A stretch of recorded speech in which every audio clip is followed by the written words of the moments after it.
আজকের ঐতিহাসিক মুর্শিদাবাদের ইতিহাস বাংলা বইয়ের পৃষ্ঠায় পড়া এবং সামনে থেকে চোখে দেখে অনুভব করার মধ্যে অনেক পার্থক্য রয়েছে। মুঘল সাম্রাজ্যে প্রতিষ্ঠিত হওয়া বাংলা, বিহার এবং উড়িষ্যার পুরানো রাজধানী এই মুর্শিদাবাদের এই বড় বড় প্রাসাদ এবং মসজিদের নিচে না জানি কত মৃতদেহ চাপা পড়ে রয়েছে। দিনের পর দিন মুঘলদের শাসন, ইংরেজদের লুণ্ঠন, আরও কত কিছু ইতিহাসের সাক্ষী এই মুর্শিদাবাদ। এইসব ভাবনাকে সামনে থেকে অনুভব করতে বেরিয়ে পড়েছিলাম বাড়ি থেকে।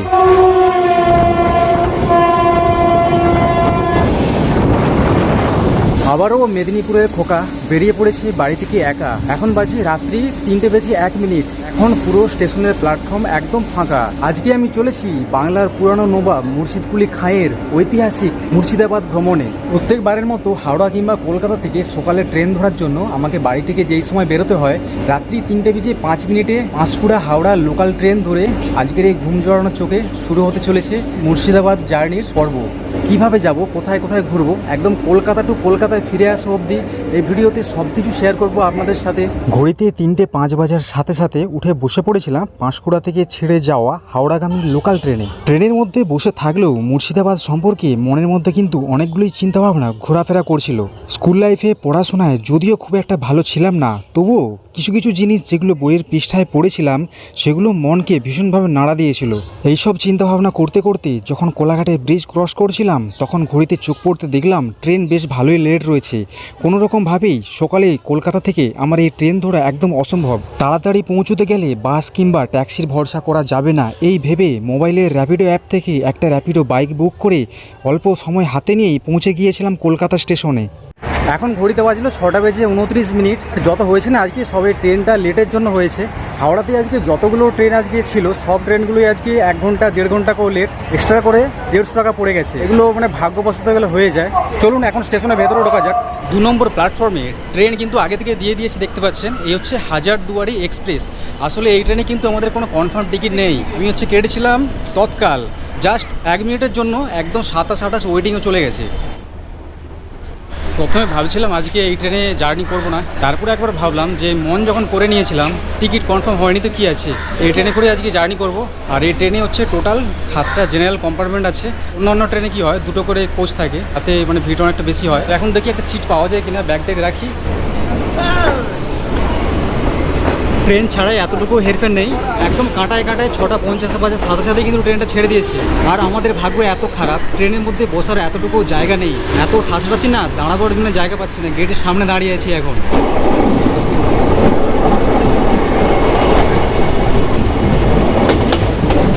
কিছুক্ষণের মধ্যে ট্রেন দমদম এবং বেলগড়িয়া ক্রস করছে। আর এখনই দেখুন ট্রেনের গতিবেগ কিন্তু প্রায় 90-এর আশেপাশে ধরে নিয়েছে। আর টোটাল কলকাতা স্টেশন থেকে মুর্শিদাবাদ পর্যন্ত মাঝে 7 জায়গায় এই ট্রেনটা দাঁড়ায়। 4 ঘন্টা সময় লাগে। এরকম দাঁড়িয়ে দাঁড়িয়ে কাটাতে হবে আজকে। 7টা জেনারেল কোচ থাকার পরেও এই ট্রেনে সিটে বসার জন্য জায়গা না হওয়ার কারণ আমাদের দেরি করে স্টেশনে পৌঁছানো। কলকাতা থেকে ছাড়ার পরে এই ট্রেনের প্রথম হল্ট ছিল ব্যারাকপুরে। এটা 3 নম্বর প্ল্যাটফর্ম। 7:25 2 মিনিট লেট করে ছাড়ছে ট্রেনটা। ব্যারাকপুর স্টেশনে ভিড়টা কতটা দেখেছেন তো। সকাল থেকে তাড়াহুড়োই, খাওয়া দাওয়ার একদম সময় হয়নি। এই ট্রেনে উঠে একটা হচ্ছে চা নিয়েছি। চা বিস্কিট ছাড়া কিন্তু ট্রেনের মধ্যে কিছু পাওয়া যাচ্ছে না। এই ট্রেনের মধ্যে প্যান্ট্রি কার নেই। আর খাওয়ার দাওয়ার পাওয়া গেলেই বা কি, ট্রেনের গেটের সামনে এত ভিড়, এত মানুষের ওঠানামা যে দাঁড়িয়ে খাওয়া দাওয়া করার কোনো উপায় নেই। রানাঘাট জংশন ছিল এই ট্রেনের 2 নম্বর হল্ট। পৌঁছাবার সময় ছিল 8:20। ভেবেছিলাম 2-3টে স্টেশন পরে হয়তো ট্রেনের মধ্যে চাপ কমে যাবে, বসার জন্য হয়তো সিট পেতেও পারি। কিন্তু ও বাবা, সে গুড়ে একদম পুরো বালি। প্রত্যেকটা স্টেশনের প্ল্যাটফর্মে প্রচুর মানুষ ওঠানামা করছে ঠিকই, কিন্তু সিট থেকে কাউকে উঠতে দেখতে পাচ্ছি না। এইভাবেই 4 ঘন্টা ধরে গেটের সামনে দাঁড়িয়ে অজস্র মানুষের ওঠানামা এবং পাশের বগি থেকে ভেসে আসা মহিলাদের ঝগড়া, চিৎকার এইসব শুনতে শুনতে Krishnanagar City Junction, Bethuadahari, Palashi, Beldanga, Baharampur Court পার করে আমরা 9 নম্বর স্টেশন মানে আমাদের গন্তব্য মুর্শিদাবাদে পৌঁছে যাই। ট্রেন থেকে আমরা নেমে পড়লাম মুর্শিদাবাদ স্টেশনে। এই যে দেখুন ট্রেনটা এখন ছেড়ে বেরিয়ে যাচ্ছে। আর এখানে টাইম ছিল কিন্তু 10:20, তার জায়গায় 10:30 এখানে আমরা এসে পৌঁছালাম। এইটা হলো 2 নম্বর প্ল্যাটফর্ম। কলকাতা থেকে 194 কিলোমিটার জার্নি আমরা এখন অতিক্রম করে এখন পৌঁছে গেছি তো মুর্শিদাবাদে। কিন্তু এখানে গরমটা না মারাত্মক গরম। এই যে 4 ঘন্টার জার্নি আসতে আমাদের অবস্থা একদম খুব খারাপ হয়ে গিয়েছে। আর এই হচ্ছে এক্সিট, 1 নম্বর প্ল্যাটফর্মের এক্সিটের গেট দিয়ে বাইরে বেরোলেই দেখুন এইরকম একটা জায়গায় আপনারা সবাই এসে পড়বেন। বাম দিকে এখানে টিকিট কাউন্টার রয়েছে, আর এই কাউন্টারের পাশে দেখতে পাবেন কিন্তু এখানে একটি বিশাল বড় টোটো স্ট্যান্ড। এখান থেকে এখানে হাজারদুয়ারি কিংবা এখানে আদার্স যত প্লেস আছে ঘুরতে গেলে কিন্তু এখান থেকে আপনারা টোটো রিজার্ভ করে যেতে পারবেন। এখানে ঘোড়ার গাড়িরও অপশন রয়েছে, কিন্তু আমরা যাব টোটোতে। কত নিচ্ছে, কোথায় কোথায় ঘুরলাম, কি করলাম সারাদিনে সব কিছু শেয়ার করবো এই ভিডিওতে। ভিডিওটা স্কিপ না করে পুরোটা দেখার চেষ্টা করবেন। তো স্টেশনের সামনে থেকে টোটো নিয়ে শুরু করে দিলাম। এখানে আশেপাশে যতগুলো মেন যে সাইট সিনিং যে পয়েন্টগুলো আছে সেইগুলো। প্রথমে আমরা যাচ্ছি জাহানকোষা কামান। চলুন ওখানে কি আছে দেখা যাক। রেল স্টেশন থেকে টোটো করে রেল গেট পার করে আমরা কয়েক মিনিটের মধ্যেই পৌঁছে গিয়েছিলাম জাহানকোষা কামানের কাছে। এই কামানটি অষ্টধাতু দিয়ে তৈরি করা। রূপা, সোনা, সীসা, তামা, দস্তা, টিন, লোহা এবং পারদ দিয়ে এই কামানটি তৈরি হয়, যেটার ওজন ছিল 7 টনেরও অনেক বেশি। বইয়ের পৃষ্ঠা এবং এখানে লোকমুখে শোনা যায় এই কামানের দৈর্ঘ্য নাকি 17 ফুটেরও বেশি। সেটা নিচের হাতেই একটু মেপে দেখলাম সব কিছুই ঠিকঠাক। 11 হাত 6 ইঞ্চি পুরু এবং প্রস্থে 3 ফুটের এই কামানের একবার ফায়ারিং করতে প্রয়োজন হতো 17 কেজিরও বেশি গান পাউডার। কামানটিকে এক জায়গা থেকে আরেক জায়গায় টেনে নিয়ে যাওয়ার জন্য হাতির বলের প্রয়োজন হতো। জাহানকোষা কামানটা দেখলাম। তো এরপরে নেক্সট যেখানে যাচ্ছি সেটা হচ্ছে কাটরা মসজিদ। চলুন ওখানে কি আছে সেটাও দেখে নেওয়া যাক। তো এখন আমার পেছনে এই যে মসজিদটা দেখছেন, এই মসজিদের নাম হচ্ছে কাটরা মসজিদ, যেটা তৈরি করেছিল মুর্শিদ কুলি খাঁ, যিনি এই মুর্শিদাবাদের নামকরণও করেছেন। তো তারই সমাধি এই কাটরা মসজিদের ভেতরে সমাধিস্থ করা হয়েছে।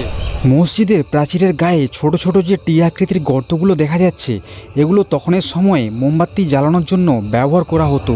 মসজিদের সামনে 2 প্রান্তে দুটো বড় বড় টাওয়ার রয়েছে, যেখানে কয়েকটা ছোট ছোট ছিদ্র রয়েছে, যেগুলো বন্দুক স্থাপনের জন্য ব্যবহার করা হতো।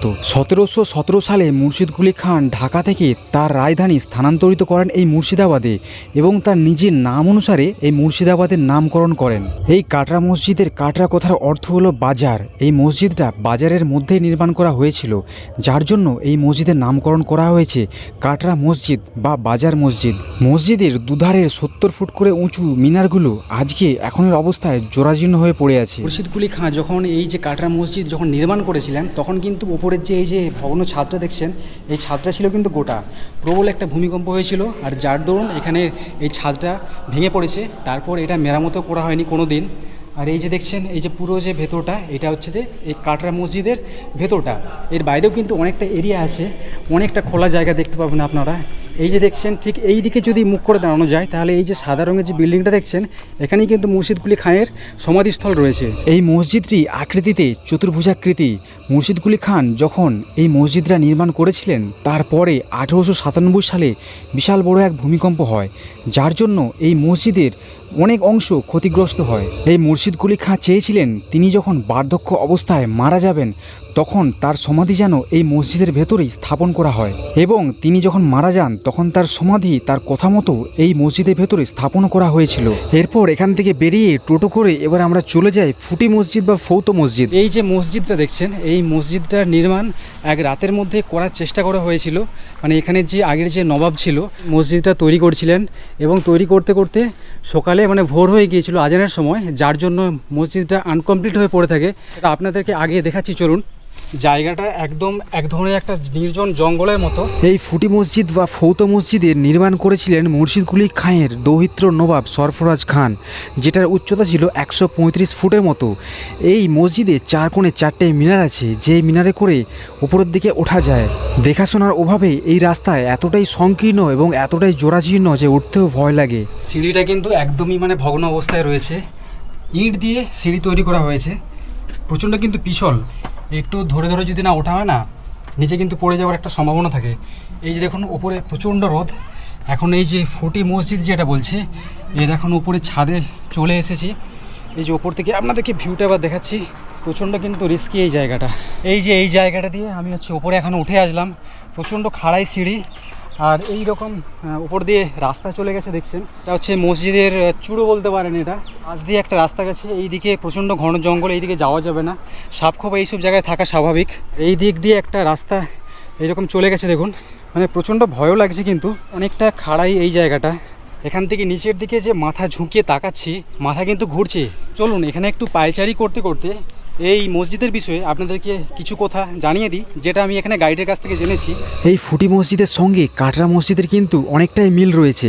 তার কারণ মুর্শিদ কুলি খাঁ যে কাটরা মসজিদ নির্মাণ করেছিলেন, তার দৌহিত্র নবাব সরফরাজ খানও চেয়েছিলেন তার অক্ষয় কীর্তি হিসেবে এমন একটা মসজিদ নির্মাণ করতে, যেটা ইতিহাসের পাতায় অমর হয়ে থাকবে। সুজাউদ্দৌলার মৃত্যুর পর তার ছেলে সরফরাজ খান নবাব হিসেবে নিযুক্ত হয়েছিলেন, কিন্তু তিনি রাজ্য সিংহাসন ছেড়ে ভোগবিলাস এবং অনাচারের পথে পা বাড়িয়েছিলেন। শেষে নবাব আলীবর্দী খানের নেতৃত্বে সরফরাজ খান নিহত হন। সরফরাজ খানের জীবন্ত দশায় এই মসজিদ নির্মাণ শুরু হলেও তার মৃত্যুতে এটা অসম্পূর্ণ হয়ে থেকে যায়, এবং যার জন্য এই মসজিদের নাম ফৌতো বা ফুটি মসজিদ নামে পরিচিত। এতটা ভয় লাগছিল না, পা হাত পুরো থরথর করে কাঁপছিল, ঘেমে গেছি ভয়ে, দেখতে পাচ্ছেন। এইরকম জায়গায় কোনোদিন উঠিনি, পাহাড়ে অনেক চড়াই করেছি, কিন্তু এইরকম পুরো একদম খাড়াই পিছল জায়গা দিয়ে ওপরে ওঠা কিন্তু খুব একটা সহজ নয়। ফুটি মসজিদ দেখা হলো, এরপরে আমরা আবার টোটোয় করে যেই জায়গাতে যাচ্ছি সেই জায়গার নাম হচ্ছে কাঠগোলাপ বাগানবাড়ি। কিন্তু তার আগে পেটের মধ্যে কিছু খাবার দিতে হবে, কারণ সকাল থেকে সেই রকম কিছু খাওয়া হয়নি। আরও কিছু জায়গা ঘুরে দেখা বাকি, কিন্তু এখন খিদেও পেয়েছে প্রচণ্ড, কারণ এখন ঘড়িতে সময় বাজে 1:27। তো এখন আমরা খাওয়া দাওয়াটা করে নেবো। আর এই যে মুর্শিদাবাদে যে হাজারদুয়ারি আছে, তারই সামনে এখানে একটা দেখুন ফ্রেন্ড হোটেল বলে একটা হোটেল আছে, তো এখানে আমরা দুপুরে খাওয়া দাওয়া করি। চলুন, তো আমরা দুপুরবেলায় এখানে হচ্ছে নিচ্ছি এগ থালি। এখানে দেখুন প্রত্যেকটা টেবিলের পাশে এখানে কিন্তু চাট দেওয়া রয়েছে, শাক ভাজা, একটা চচ্চড়ি, আলু ভাজা, শসা, লেবু, পটল ভাজা, এই হচ্ছে আমাদের ডিমের ঝোল, এটা এখানে ডাল, এটা পটল দিয়ে আলু দিয়ে এখানে একটা ঝোল, আর এখানে এটা একটা চাটনি। এগুলো দিয়ে আমরা এখন দুপুরে খাওয়া দাওয়াটা করে নেবো। তারপর খাওয়া দাওয়া করে আমাদের কিন্তু আবার বেরোতে হবে। এখানে আশেপাশে আর কি সাইড সিন রয়েছে সেখানে। এখানে খাবার দাবারের টেস্ট খুবই ভালো।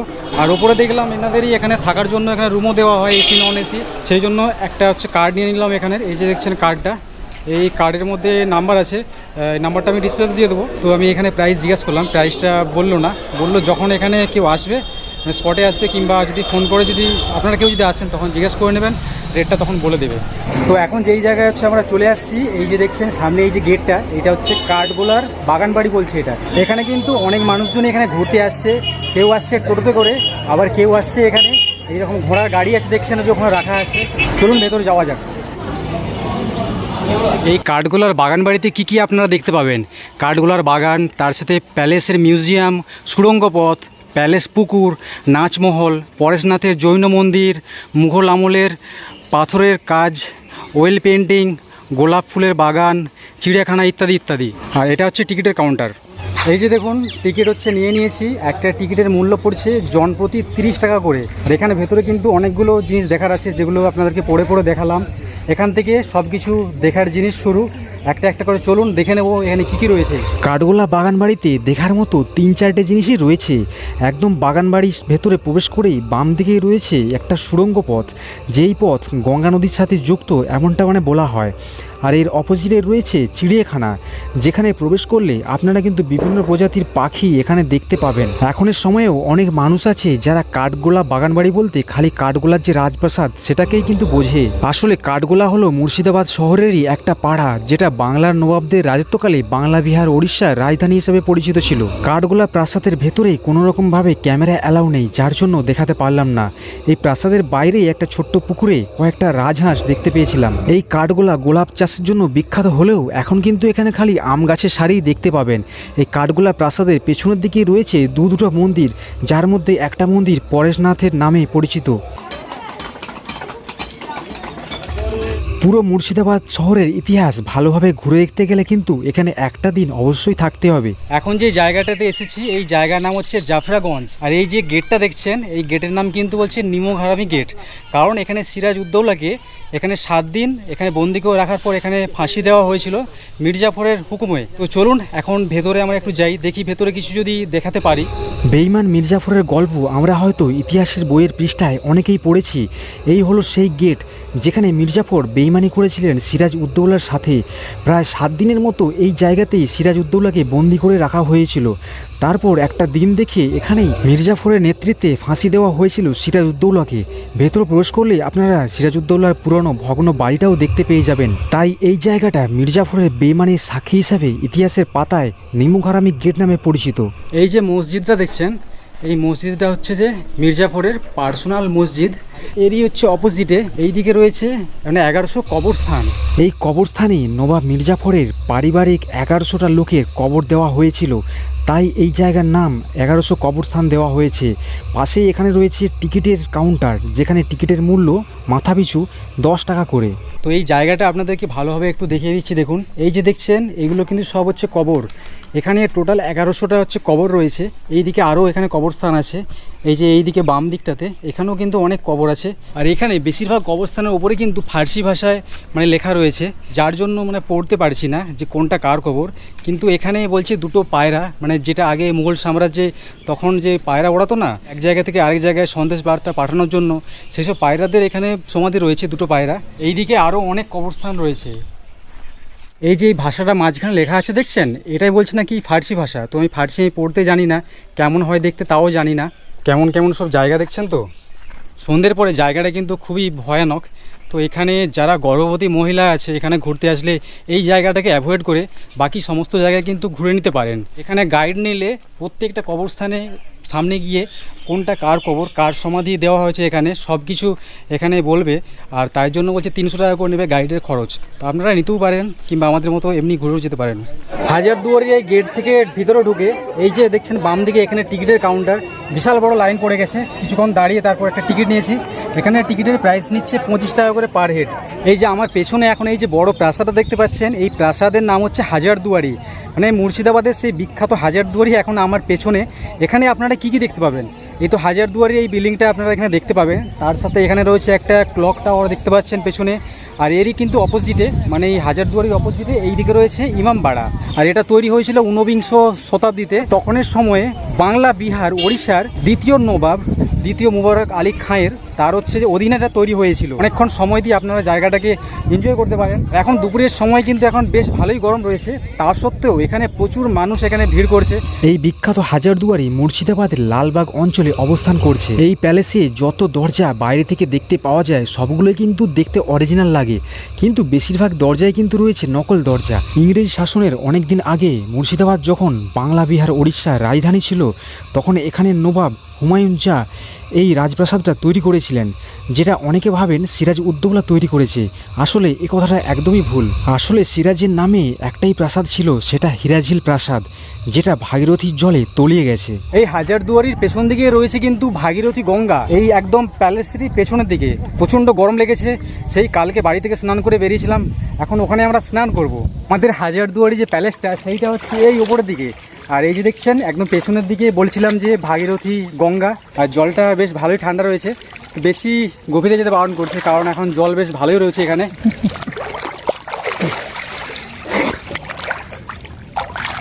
সারাদিনের এই যে মুর্শিদাবাদে যে ঘোরার যে একটা ক্লান্তি না, এই গঙ্গায় একটা ডুব দিয়ে পুরো একদম মনের সব ক্লান্তি একদম দূর হয়ে গেল। আজকে আমরা যে এই যে এতগুলো যে পয়েন্ট যে ঘুরলাম রোডে করে, তো কোথায় ঘুরতে কত টাকা করে নিচ্ছে এবং এখানে আশেপাশে যদি আপনারা সমস্ত সাইট সিইংও করতে চান তার জন্য কত নেবে, তো আমি নিজে বলার থেকে একবার দাদার মুখ থেকে শুনে নিই, সব থেকে ভালো হবে। কত কি নিচ্ছেন একটু বলে দিন প্রাইসটা। টোটাল টু সাইডে 10খানা পয়েন্ট আছে, এর মধ্যে 14খানা জায়গা দেখা যায়। মতিঝিলটা ওটা আলাদা 200 টাকা ভাড়া আছে। আমাদের টোটাল প্যাকেজ হচ্ছে 780 টাকা, সমস্ত কিছু মুর্শিদাবাদে দেখার জন্য। নদীর এপারে যেগুলো আছে এগুলো সব দেখিয়ে দেবেন 780 টাকা, মানে সব ঘুরিয়ে দেখে দেবে। যত সাইট সিন আছে এখানে সব ঘুরিয়ে দেখাবে। আর কেউ যদি বলে যে আমরা বেছে বেছে কিছু জায়গায় ঘুরবো, তার জন্য নিশ্চয়ই কম করে দেবেন দেখে। হ্যাঁ, কিছু সেটা কম বেশি করা যায়, মানে যেই রকম হিসাবে আপনারা সবাই সাইট সিন এখানে করবেন সেই হিসাবে মানে পয়সা নেবে। আর নাম্বারটা একটু বলে দিন আপনার। আমার নাম্বার হচ্ছে 6297964741। তাহলে নাম্বারটা শুনে নিলেন, এই নাম্বারটা ডিসপ্লেতে এখনও দেখতে পাবেন, পেয়ে যাবেন। আর ডেসক্রিপশানও দিয়ে দেবো আমি, ওখান থেকেও আপনারা কিন্তু কল করে যখন এখানে আসবেন মুর্শিদাবাদে, আগেও বাড়ি থেকে কল করে আসতে পারেন কিংবা এখানে এসেও আপনারা কল করতে পারেন। এখন স্টেশনে চলে আসলাম, আর এখান থেকে কলকাতা যাওয়ার জন্য সকালের যে হাজারদুয়ারি এক্সপ্রেসে করে এসেছিলাম সেই ট্রেনটাই এখানে বিকেল 5টা বেজে 21 মিনিটে রয়েছে। এই যে দেখুন ট্রেন চলে এসেছে এখন। তো এই ট্রেনটা কলকাতায় গিয়ে পৌঁছবে রাত্রি 9টা বেজে 25 মিনিটে। তাহলে চলুন এই ট্রেনে করে আজকে যেমন জার্নিটা শুরু করেছিলাম, তো এই ট্রেনে করে জার্নিটা আজকে শেষ করে দিই। তাহলে ভিডিওটা কেমন হয়েছে সবাই কমেন্ট করে জানাবেন, ভালো লাগলে লাইক টাইক করে দেবেন। আর এই ধরনের ভিডিও নিয়ে আবার দেখা হচ্ছে আপনাদের সাথে খুবই তাড়াতাড়ি। সবাই ভালো থাকবেন, সুস্থ থাকবেন, টাটা।